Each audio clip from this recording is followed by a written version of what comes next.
내 영혼아, 내가 어찌하여 낙심하며 어찌하여 내 속에서 불안해하는가? 너는 하나님께 소망을 두라. 그가 나타나 도우심으로 말미암아 내가 여전히 찬송하리로다. 내 하나님이여, 내 영혼이 내 속에서 낙심이 되므로 내가 요단 땅과 헤브론과 미살산에서 주를 기억하나이다. 주의 폭포 소리에 깊은 바다가 서로 부르며 주의 모든 파도와 물결이 나를 휩쓸었나이다. 낮에는 여호와께서 그의 인자하심을 베푸시고 밤에는 그의 찬송이 내게 있어 생명의 하나님께 기도하리로다. 아멘. 할렐루야.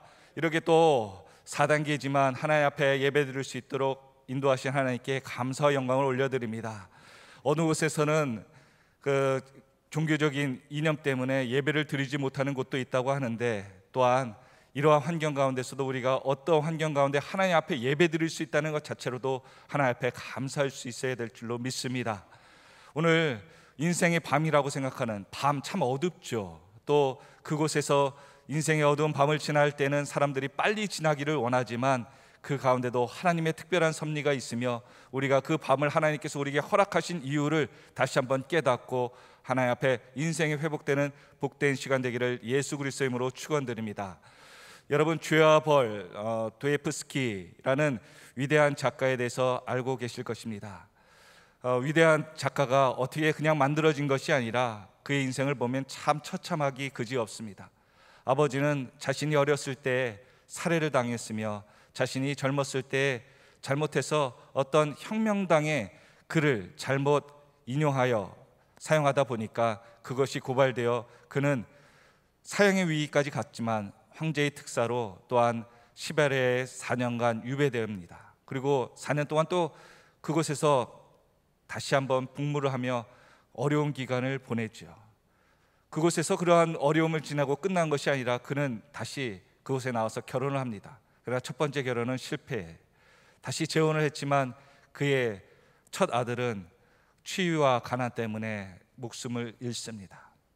그러니까 인생의 많은 고통과 아픔을 겪은 거기서 끝난 것이 아니라 그는 간질병이 있었다고 알려졌습니다. 그러나 그는 그의 삶 가운데 이것조차도 거룩한 하나님의 병이라고 이야기하며 신앙으로 모든 것들을 승화시킨 것을 알게 됩니다. 또한 자신이 이러한 어려운 인생의 밤들이 있었던 것에 대해서 하나님께서 섭리하셨던 밤이었다라고 그는 고백하고 있습니다. 오늘 저와 여러분에게도 어렵고 힘든 일이 있습니까? 성경에 보니까 이러한 어려움을 겪었던 사람의 대표자가 욥입니다. 욥. 그는 어땠습니까? 하나님을 잘 믿었습니다. 인생의 반듯한 사람이었어요. 사업도 잘하던 사람이었습니다. 그러나 어느 순간인가 자녀들이 도적대에게 또한 사고로 많이 죽게 되고 자신이 운영하던 그 많은 물질과 또한 사업들이 하루아침에 망하는 경우가 생겼으며 심지어 자신을 도와줘야 할 유일한 배우자도 자신을 저주하며 하나님을 저주하라고 하며 떠나가게 됩니다. 그래서 육체로서 자신이 살아날 수 있었던 환경 가운데 육체에도 악창이 들어서 자신의 힘도 쓸 수 없는 최악의 상황까지 들어갑니다. 수많은 친구들이 찾아와서 얘기하죠. 하나님께서 도와주실 것이다. 하나님의 섭리가 있을 것이다. 환경을 많이 이야기하지만 그는 마음이 움직이지 않았던 것입니다. 우리도 마찬가지입니다. 우리가 코로나 이전에 하나님을 섬겼던 우리의 모습들은 어땠습니까? 좋은 날이면 날이 좋아서 교회 가기 싫고, 비가 오면 비가 와서 가기 싫고, 추우면 추워서 가기 싫고, 참 교회 가기 힘들었던 그러한 이유들이 많았던 것 같습니다. 그런데 요즘 코로나 시대에 들어서 특별히 4차 비대면 예배가 되니까 우리의 믿음 생활이 어떠한 것인지를 보여주는 그러한 환경이 된 것 같습니다. 그래서 예전처럼 우리가 편하게 가면 가고 안 가면 안 가고, 드리면 드리고 안 드리면 안 드리고, 이러한 시대가 온 것이 아니죠. 누군가 나에 대해서 예배를 챙기지 않아도 내가 어떻게 하느냐에 따라서 내 신앙이 드러나는 시대가 되었습니다. 그래서 그 신앙에 내가 조금이라도 방심하고 있다면 어느 순간인가 예배 시간을 오늘이 주일이었어? 라고 하며 지나가기도 하고, 내 생활에 내가 누리던 것에 빠져 있다 보면 어느 순간인가 기도도 잃어버리고 하루가 후딱 지나가는 경우를 우리는 종종 보게 됩니다. 그래서 우리 자신을 돌아볼 때 내 자신이 이 코로나 기간 특별히 교회를 가서 예배를 드리지 못하는 이때에 내 신앙은 지금 성장하고 있는가, 아니면 더 낮아지고 무너지고 있는가를 살펴본다면 우리의 영적인 상태를 알 수 있을 것입니다. 그래서 교회는 이러한 것들에 우리의 연약함, 육신의 연약함을 알기에 우리 사역자들, 한시에는 또 여러분의 기도 제목을 나눈 카드를 주신 것을 가지고 담임 목사님 이하 전 사역자들이 한시에 알람을 맞추고 기도하고 있습니다. 성도님들의 영적인 회복을 위해서, 그분들의 영적인 기도에 응답받기 위한 하나님을 체험하기 위해서 기도하고 있고요. 또한 우리 사역자들이 또한 십시반 여러분들의 삶 가운데 여러분이 부르시고 문자 주시면 찾아가서 여러분을 격려하고 도우면서 위로하고 격려하고 있다는 것을 꼭 기억하시길 바랍니다. 이 어려움은 혼자만이 겪는 것이 아니라, 이 밤은 혼자 겪는 것이 아니라 교회가 함께하고 있고 하나님의 기도하는 사람들이 함께하는 것을 믿으시고, 여러분 인생의 귀찮은 것보다는, 인생의 어려움을 당하기보다는 인생의 영적인 보살핌을 받아서 승리하는 저와 여러분이 다 되시기를 예수 그리스도의 이름으로 부탁드립니다. 욥은 그렇게 인생의 많은 것들, 환난을 겪은 후에 그는 깨닫습니다. 이 밤도 하나님께 속한 밤이다. 즉 하나님께서 세상을 창조하시면서 낮과 밤을 만드실 때 그 밤에도 하나님이 역사하고 계시다는 것을 욥은 깨달았던 것입니다. 전도서 7장 14절의 말씀을 한번 보도록 하겠습니다. 형통한 날에는 기뻐하고 공고한 날에는 되돌아보아라. 이 두 가지를 하나님이 병행하게 하사 사람이 그 장래 일을 능히 헤아려 알지 못하게 하셨느니라. 그렇습니다. 하나님께서는 왜 이 어려운 날을 주셨는가? 하나님께서 그곳에 분명한 섭리를 주셨기 때문에 우리에게 이 어려운 날이 있다는 것을 꼭 기억하시길 바랍니다. 코로나로 인해서 내 신앙이 성장하고 있는가 아닌가는 내가 평소에 어떤 신앙생활을 하고 있는지, 내가 영적인 성장에 어느 정도의 성장이 있었는지를 보여주는 척도가 될 것입니다. 그래서 저와 여러분들이 이 어려울 때 하나님 앞에 믿음으로 성장하는 저와 여러분들이 다 되시고, 또한 오늘 설교의 제목처럼 이 인생의 밤에 무엇을 할 것인가를 이 짧은 시간에 한번 살펴보면서 은혜를 받는 시간 되기를 예수 그리스도의 이름으로 부탁드립니다. 우리 한번 첫 번째, 인생의 밤에 무엇을 할 것인가를 한번 보겠습니다. 첫 번째, 같이 한번 읽어보겠습니다. 시작. 밤중에 노래를 부르라. 시편 42편 5절과 8절의 말씀을 보도록 하겠습니다. 시편 42편 5절 8절입니다. 내 영혼아, 내가 어찌하여 낙심하여 어찌하여 내 속에 불안해하는가? 너는 하나님께 소망을 두라. 그가 나타나 도우심으로 말미암아 내가 여전히 무엇한다고요? 찬송하리로다. 또한 8절입니다. 낮에는 여호와께서 그의 인자심을 베푸시고 밤에는 그의 찬송이 내게 있어 생명의 하나님께 무엇한다고요? 기도하리로다. 아멘. 그렇습니다. 인생의 밤에 우리는 낙심하고 좌절하고 우울해할 것이 아니라, 무엇인가를 도움을 위해서 우리가 사방을 찾아갈 것이 아니라 하나님 앞에 찬양할 것을 찾으며 기도할 자리를 찾으며, 또한 우리가 믿음의 신앙의 고백을 해야 된다라고 성경은 우리에게 도전하고 있다는 것을 믿으시길 바랍니다. 인생의 나침반이 무엇입니까? 세상 사람들은 자신의 멘토요, 또한 자신의 인생에 성공했던 사람들을 이야기하고 있습니다. 그러나 믿음의 사람들에게 우리의 인생의 나침반은 하나님의 말씀인 줄 믿으시길 바랍니다. 오늘 성경은 이야기합니다. 인생의 밤에 무엇을 할 것인가? 인생에 하나님 앞에 노래를 부를 수 있는 믿음의 영성을 갖추라고 말씀하여 주시죠. 대표자로 누구가 성경은 얘기하냐면 하박국을 얘기하고 있어요. 하박국은 어떻습니까? 그 나라가 적국이 쳐들어와 멸망시키기 바로 전에 상황을 얘기하고 있습니다. 또한 하박국 선지자는 그것 때문에 경제적인 모든 것이 무너지는 사회적인 어려움 가운데 그는 아파하고 있어요. 그때 어떠한 노래를 부릅니까? 하박국서 3장 18절 19절에 이렇게 그는 고백하고 있습니다. 같이 한번 읽어보겠습니다. 시작. 나는 여호와로 말미암아 즐거워하며 나의 구원의 하나님으로 말미암아 기뻐하리로다. 주 여호와는 나의 힘이시라. 나의 발을 사슴과 같게 하사 나를 나의 높은 곳으로 다니게 하시리로다. 이 노래는 지혜하는 사람을 위하여 내 수금에 맞춘 것이니라. 그렇습니다. 어렵고 힘든 가운데도 노래 부를 수 있는가? 하나님이 도와주지 않더라도 하나님이 도와주실 것을 믿음의 확신을 갖고 사는가? 그것이 우리가 하나님 앞에 이 어려울 때 인생의 밤에 불러야 될 노래인 줄 믿으시길 바랍니다. 또한 누가 생각나십니까? 어려운 환경 가운데 노래를 불렀던 사람 다윗이 생각나실 것이에요.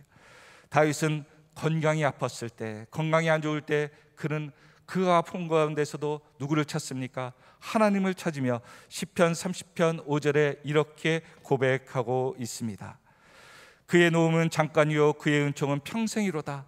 저녁에는 울음이 깃들지라도 아침에는 기쁨이 오리로다. 아멘. 여러분, 아프다고 하다 보면요 이런 생각이 들더라고요. 조금 있으면 이게 지나가면 건강해지겠지. 그렇죠. 그러다 보면 어느 순간인가 내가 몸이 낫고 병원을 퇴원해서 병마를 이기고 나와서 정상적인 생활을 하는 자신의 모습을 깨달을 것입니다. 오늘 저와 여러분에게도 다윗과 같이 이 어려움은 평생 지나가는 것이 아니라 이 시기가 있다는 거예요. 시기가. 그때를 우리가 믿음으로 이기고 다시 회복시킬 하나님을 찬양하면서 이기는 저와 여러분들이 다 되시기를 예수 그리스도의 이름으로 축원드립니다. 또한 성경에 보니까 믿음의 사람 바울이 얘기가 되더라고요. 고린도 교회가 많이 어려움을 당했을 때, 또한 핍박과 어려움이 있을 때 그는 고린도전서에 그의 성도들에게, 교회에게 이렇게 얘기합니다. 고린도전서 10장 13절의 말씀이죠. 같이 한번 읽어보겠습니다. 시작. 사람이 감당할 시험 밖에는 너희가 당한 것이 없나니 오직 하나님이 미쁘사 너희가 감당치 못할 시험을 당할 허락지 아니하시고 시험 당할 쯤에 또한 피할 길을 내사 너희로 능히 감당하게 하시느니라. 아멘. 인생의 밤에 하나님께서 왜 이 어려움을 허락하시는가? 거기에는 두 가지 의미가 있는데 그것은 내가 감당할 수 있는 시험이라는 거예요. 내가 감당하고 마음을 하나님 앞에 굳건히 있으면 그 시험에 능히 이기는 줄 믿으시길 바랍니다. 또한 그곳에서 내가 정말 당할 수 없다, 내가 이것엔 정말 쓰러질 수밖에 없다고 할 때는 무슨 길을 주신다는 거예요? 피할 길을 주신다는 거예요. 그것을 피할 길을 주시는 하나님, 오늘 저와 여러분 인생의 밤에 하나님을 믿고 의지하면 모든 환경 가운데 하나님이 그것을 이기고 피할 길을 모두 주시는 하나님의 죄로 넉넉히 이기는 축복의 삶이 되시기를 예수 그리스도의 이름으로 축원드립니다. 이 사람들의 특징이 무엇이었어요? 바로 하박국, 또한 다윗, 바울은 다 하나님의 고통을 통해서, 인생의 밤을 통해서 하나님을 잘 알던 사람이었습니다. 깨달은 사람들이었어요. 오늘 저와 여러분에게도 내가 하나님을 잘 알고 있다라고 생각한다면 하나님께서는 우리 삶 가운데 역사하시는 그 하나님이 어떠한 역사를 하시는 것을 깨달을 수 있을 것이고 그 환경을 넉넉히 이길 줄로 믿습니다. 여러분은 하나님을 얼마나 알고 있습니까? 우리 성도님들 예레미야서 29장 11절의 말씀 한번 보도록 하겠습니다. 같이 한번 읽어볼까요? 시작. 여호와의 말씀이라 너희를 향한 나의 생각을 내가 아나니 평안이요 재앙이 아니라 너희에게 미래와 무엇을 주신다고요? 희망을 주는 것이니라. 아멘. 그렇습니다. 인생의 밤, 인생이 망하라고 주시는 것이 아니라 하나님께서 넉넉히 이기고 희망을 주시고 그 또한 미래를 주시기 위해 우리에게 허락하신 것을 믿으시길 바랍니다. 세상 사람들은 죽겠다 하지만 이 환경은 우리에게 기회이고 연단의 과정을 통해서 능히 일어서서 세상이 감당치 못할 그러한 힘을 주시기 위한 과정임을 믿으시길 바랍니다. 예전에는 내가 예수 믿고 이 정도면 됐어라고 하는 신앙생활로 했다면 그러한 자족을 하나님이 원하시지 않았던 것 같아요. 앞으로 더 나아가서 이제는 우리의 속사람이 이 환경을 통해서 바뀌어서 누구를 닮아간다고요? 주님을 닮아가고 하나님의 기뻐하시는 삶으로 바뀌기 위해서 우리에게 인생의 연단을 시키고 하나님께서 밤을 허락하셨다는 것입니다. 하나님의 뜻을 안다면, 하나님께서 이 모든 것들을 허락하신 것을 안다면 오늘 하나님께 기대를 하고 소망을 두는 저와 여러분들이 다 되시기를 예수 그리스도의 이름으로 축원드립니다. 두 번째로 인생의 밤에 우리는 무엇을 해야 될까요? 두 번째요, 같이 한번 읽어봅니다. 시작. 하나님을 바라보는 훈련을 하라. 그렇습니다. 거룩해지는 훈련, 그렇죠?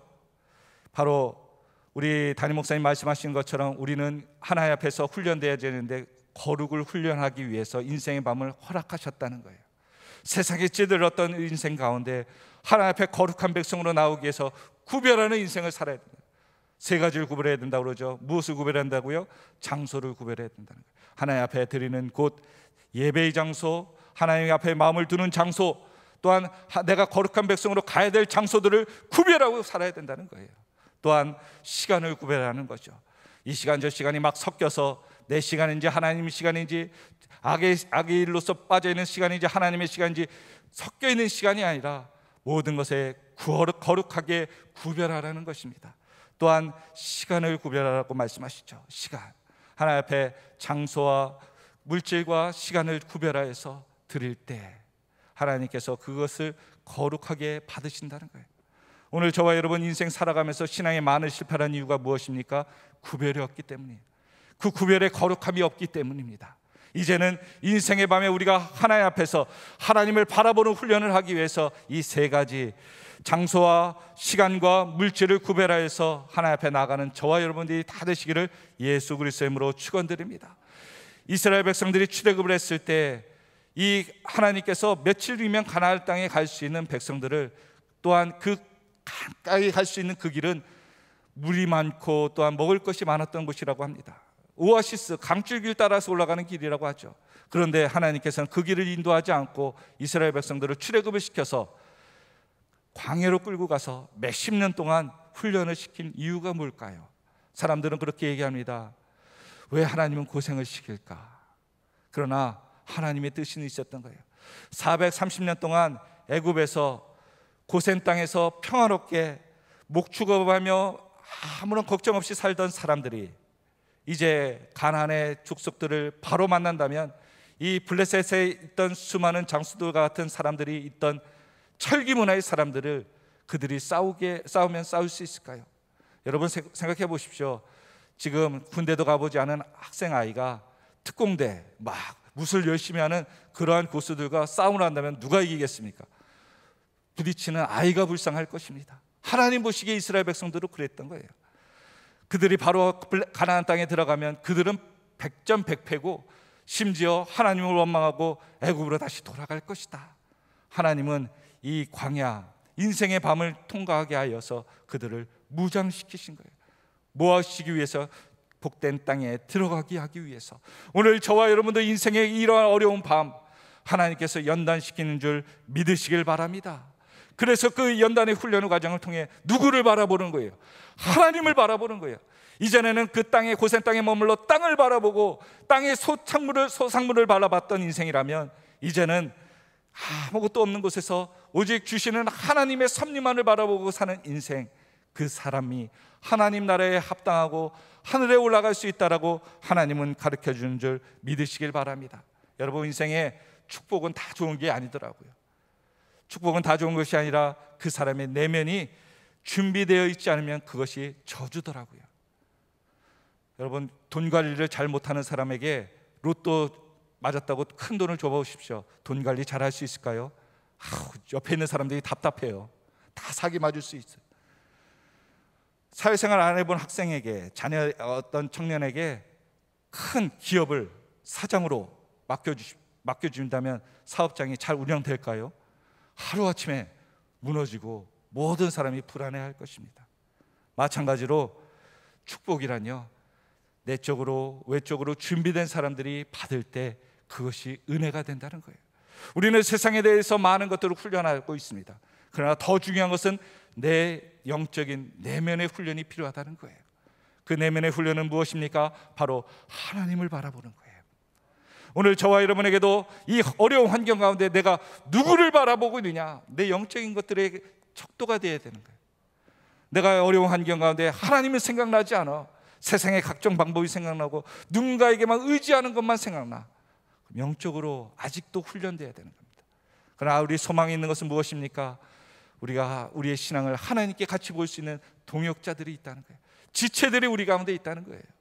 여러분 이러한 소망이 우리에게 있다는 것을 꼭 기억하시고 하나님 앞에서 하나님을 바라보는 저와 여러분들이 훈련이 다 되시기를 예수 그리스도의 이름으로 축원드립니다. 시편 62편 5절에 이렇게 말하고 있죠. 같이 한번 읽어볼까요? 시작. 나의 영혼아 잠잠히 하나님만 바라라. 무릇 나의 소망이 그로부터 나오는 도다. 아멘. 그렇습니다. 하나님께서 모든 상황에 하나님을 바라보는 그 인생이 소망이 생긴다라고 말씀하고 있죠. 인생의 밤 때문에 소망이 없고 좌절되고 꿈이 없다고 생각하십니까? 하나님을 바라보는 그 눈이 열리기를 예수 그리스도의 이름으로 축원드립니다. 신명기서 8장 12절부터 14절에 이러한 말씀이 있습니다. 신명기서 8장 12절부터 14절. 내가 먹어서 배부르고 아름다운 집을 짓고 거주하게 되며 또 내 소와 양이 번성하며 내 임금이 증식되며 내 소유가 다 풍부하게 될 때에 내 마음이 교만하여 내 하나님 여호와를 잊어버릴까 염려하노라. 여호와는 너를 애굽 땅 종되었던 집에서 이끌어내시고. 아멘.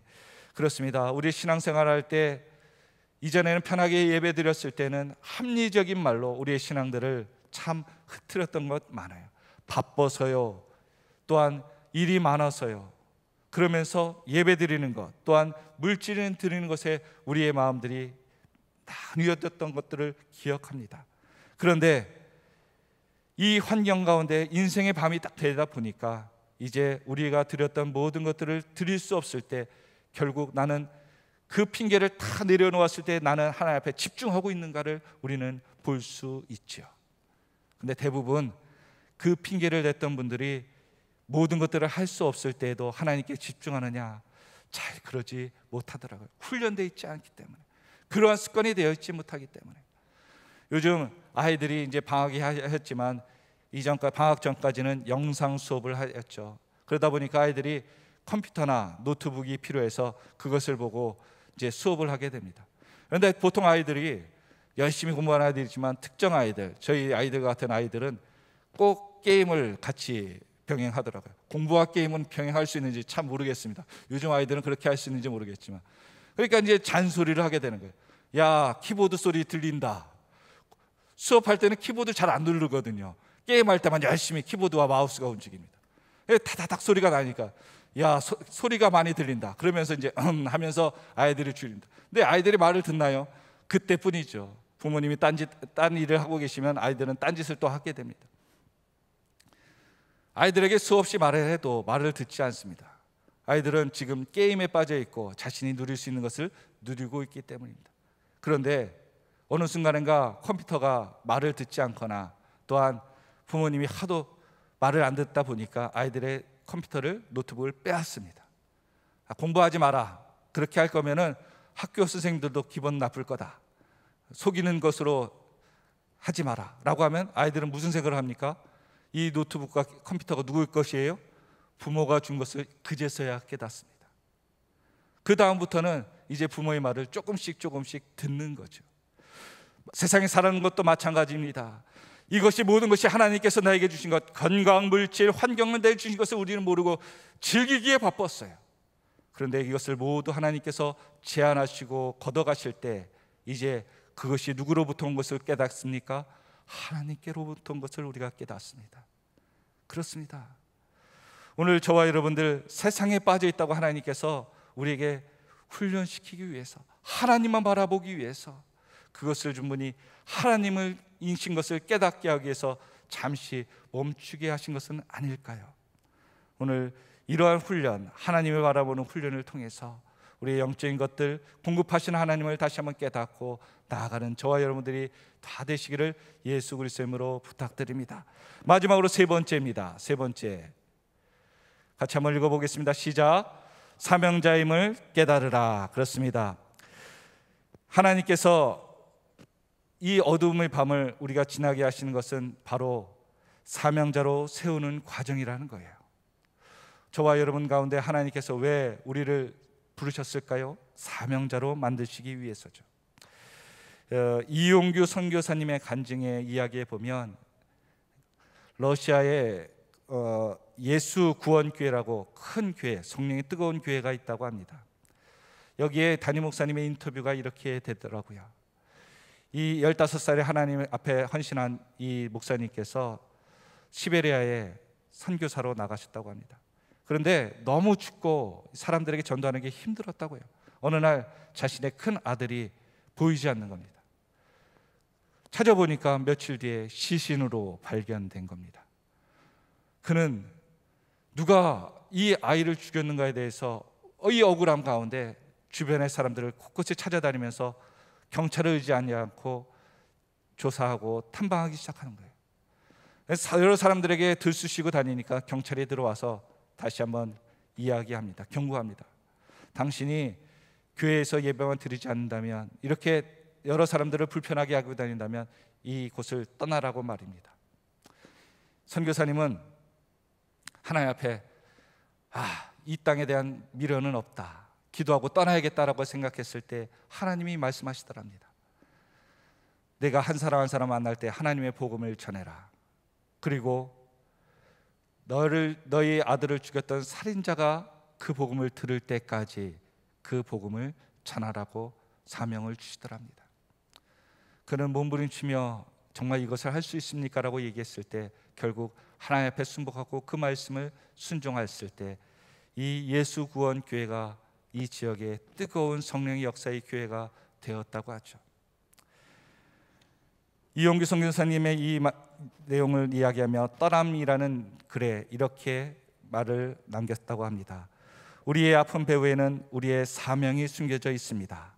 예수님께서 십자가의 고통을 지심으로 많은 사람을 위로한 자격을 가지신 것처럼 우리의 아픔과 고통의 시간이 우리를 사명자로 세워지게 하는 것입니다. 말씀을 맺습니다. 코로나 인해서 인생에 많은 문제가 있죠. 또한 그 시대에 백신이 있어야 되고 또한 많은 것들이 있어야 된다고 세상 사람들은 얘기합니다. 그러나 그것은 결코 답이 될 수 없습니다. 앞으로도 수많은 이야기들이 우리를 불안하게 하고 우리의 미래를 어둡게 할 것입니다. 그러나 살아계신 하나님께서 나와 함께 하실 때 그분이 나를 위로하시고 나에게 힘을 주시며 인생의 밤을 이겨나가게 할 줄로 믿습니다. 오늘 저와 여러분 이러한 마음을 가지고 오늘 하루도 승리하는 저와 여러분들이 다 되시기를 예수 그리스도의 이름으로 축원드립니다.